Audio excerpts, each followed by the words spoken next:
if you study your field for 1 hour per day, then within 3 years, you'll be at the top of your field. And within 5 years, you'll be a national authority. And within 7 years, you will be one of the best people in the world at what you do. I've become a self-made millionaire through self-publishing, not through teaching self-publishing, but through actually doing self-publishing. And if you're watching this video, you have access to this. In today's video, I will imagine that you, the viewer, are a previous version of myself, and that I'm guiding myself along the journey to 7 figures. Because I believe that one thing that would really fire me up is to be at least the spark of someone achieving 7 figures with self-publishing. And hopefully I'm able to be the guiding light for many of you to reach at least 6 figures, and hopefully at least 1 or 2 or 3 or 10 that reach 7 figures. So in today's video, I want to speak about what I believe is the biggest asset in self-publishing. And I want to begin this video with a story. So when I was 16 years old, I was living with my grandma because I was going to school and I was working in town, and it was very convenient for me to live there, and I also appreciated living with my grandma a lot.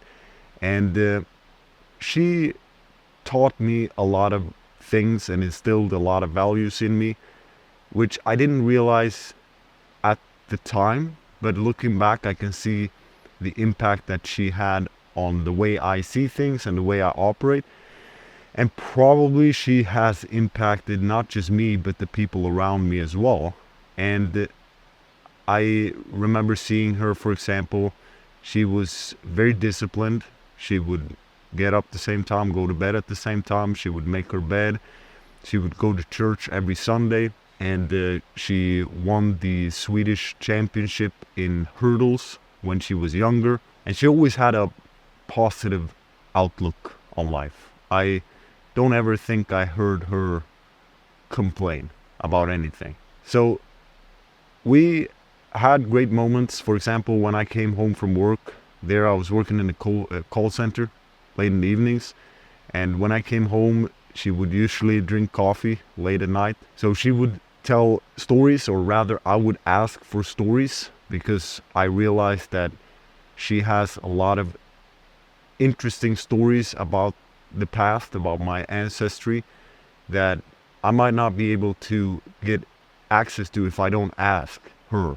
And I remember her telling a story about her dad, and how her dad had gone from being a railway track worker to eventually owning real estate and having that be the way that he supported himself. And I remember asking her, how did he do it? And her answer was that he was an autodidact. And I remember asking her again, what does that mean? Autodidact. It's very similar in Sweden, it's autodidact. And she replied that it's a self-taught person. And that dropped a seed in me. I didn't think much more of it, but I realized that story has very much impacted me. And as I progressed in my journey, I picked up more things related to this idea of being self-educated and self-education. For example, I heard Jim Rohn say that formal education will make you a living, while self-education will make you a fortune. So that got stuck in my mind. And then I heard Warren Buffett, him saying the best investment you can make is in yourself. And he's the richest man at the time, or in 2008 I think it was the richest man. I think he might even be the richest man if he wasn't also almost the biggest, if not the biggest, philanthropist. So I think that if he didn't give away his shares or that money, I think he'd be the richest man alive. But that's besides the point. So I had all these ideas, and of course There were videos on YouTube as well that were taking an extreme stance, and I made sure to listen to all those videos. For example, there were clickbait videos such as formal education is a scam. Now, I don't go that extreme. I don't believe that it's a complete scam. For example, being a lawyer, being a doctor, being something like an engineer, I believe that it has its value. But I really believe in self-education, and I believe that that is something, especially as an entrepreneur. For example, if we take a look at some of the most successful entrepreneurs, we take a look at Bill Gates, Mark Zuckerberg, Richard Branson. These people, they don't have a degree. And you can even say that certain writers, for example, Mark Twain, he didn't have a formal education. I think Charles Dickens, he had very little formal education, if any. And there are so many examples of people who have proven that you can succeed without a formal education. And I heard somewhere, correct me if I'm wrong, but that the formal education is decreasing every year, while online education is increasing by something like 20% per year.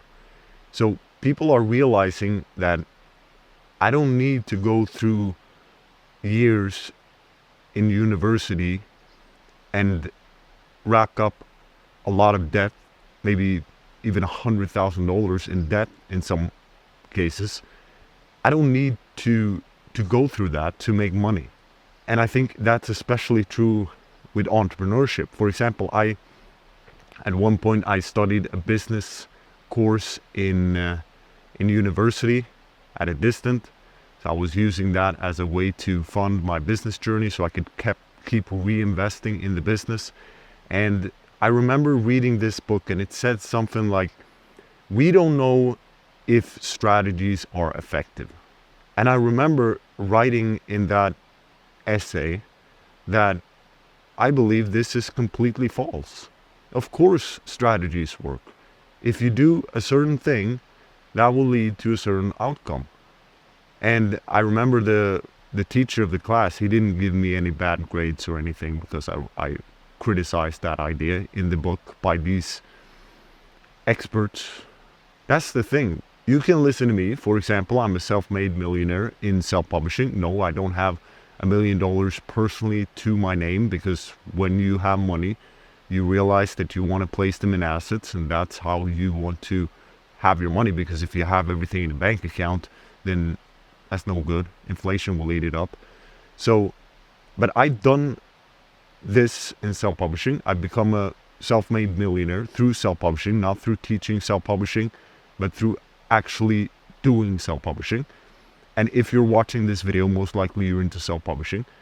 So you have access to this. And I can only imagine all the different fields, but I don't think it's very common that people who get real life results like this, they become a self-made millionaire through a certain method, for example, that they all of a sudden decide that, okay, I'm going to switch now. I will become a professor. I will make $40,000 a year and I will teach. There are probably some examples of that. Probably people are doing it because they want to work with young people, or they want to aspire. They think they can make a difference. But I think those cases are very few and far between. But in terms of the opportunity for learning, it's amazing. If we think about it, we can access self-made millionaires. We can access billionaires even. There are many billionaires creating YouTube channels now. We can access the best formal education as well. We can access top Harvard professors, and we can listen to their lectures from the comfort of our own home. So I would tell myself that you don't need someone else's stamp of approval to start to make money. You don't need a title to start a business or to make it in self-publishing or whatever your pursuit is.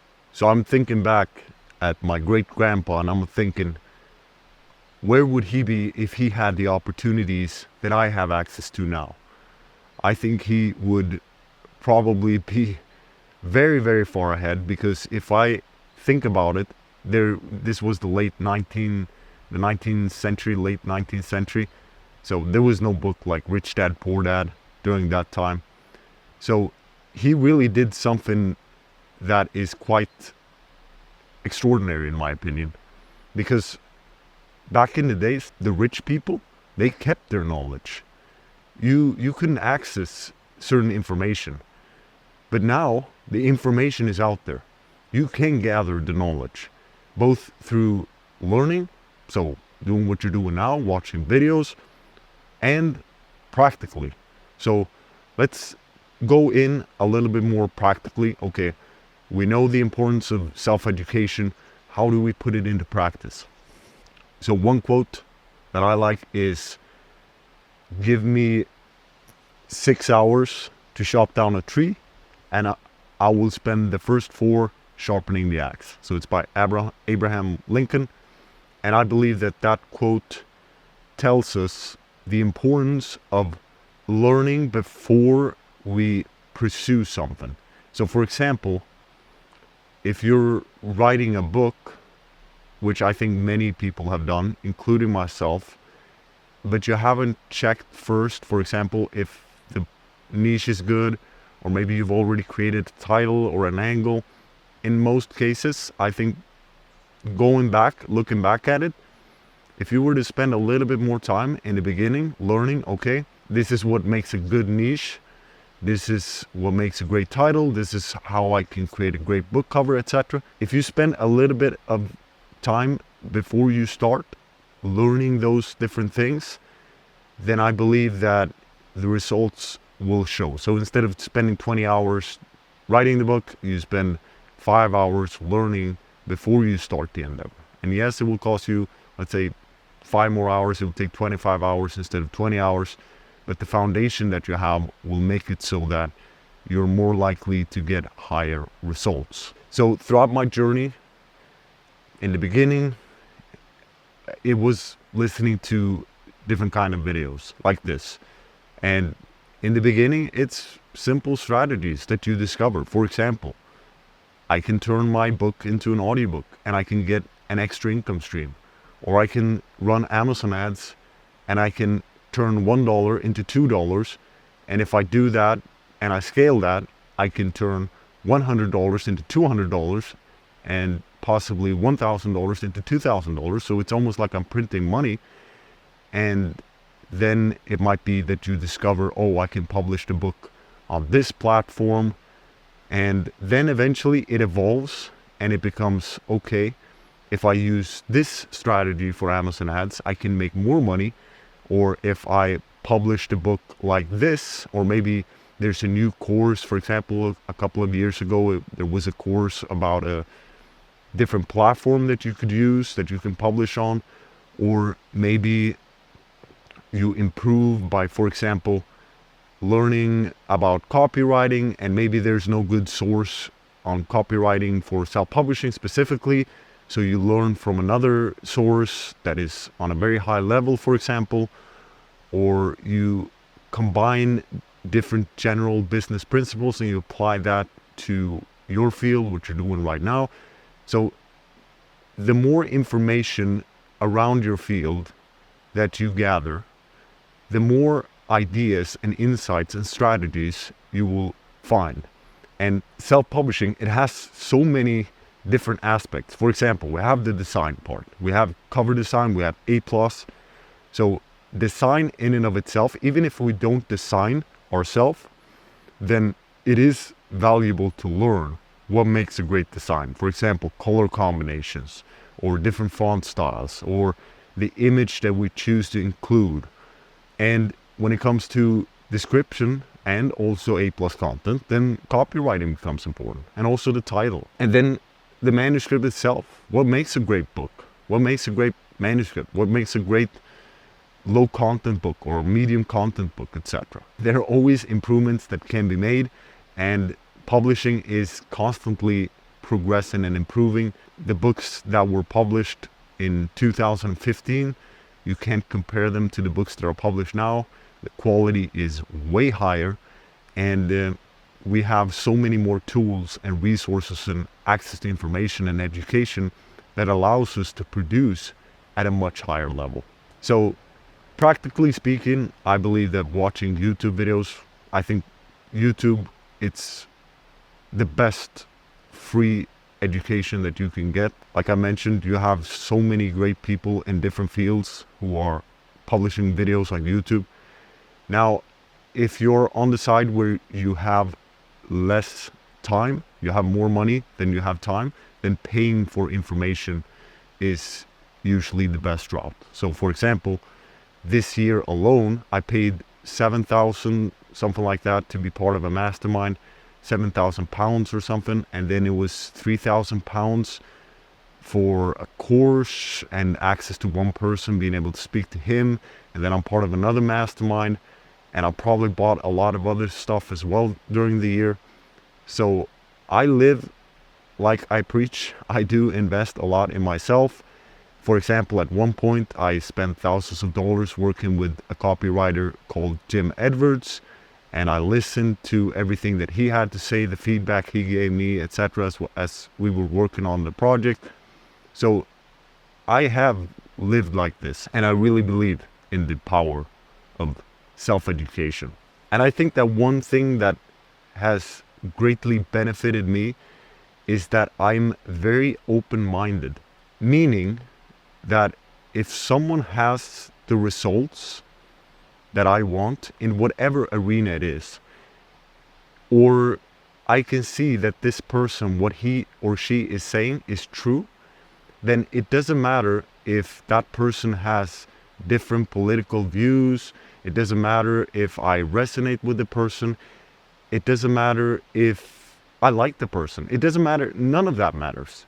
The only thing that matters is if it's true, and if it's logical, and if it's something that can be beneficial. Let's take an extreme example. An enemy might accidentally do something that's beneficial for you. For example, expose a flaw in your plan or something like that. But if a friend unintentionally pours even a little bit of poison in your coffee, then you're done.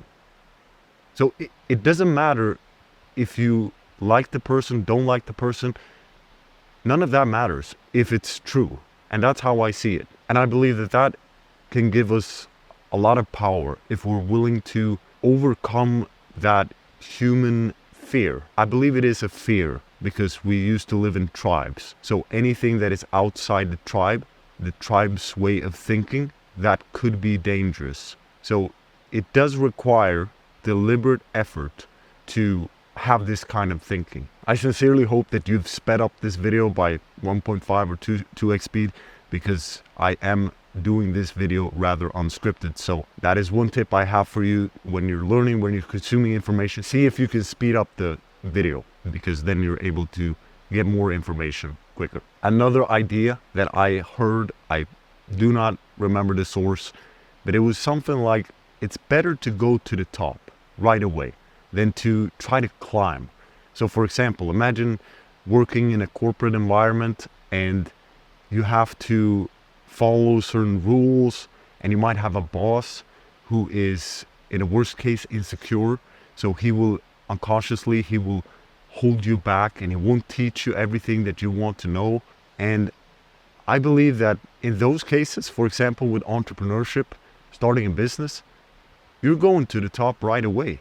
You don't need to answer to someone. Yes, we do need to, of course, follow the rules from the platforms that we publish on. But besides that, we are the determining factor.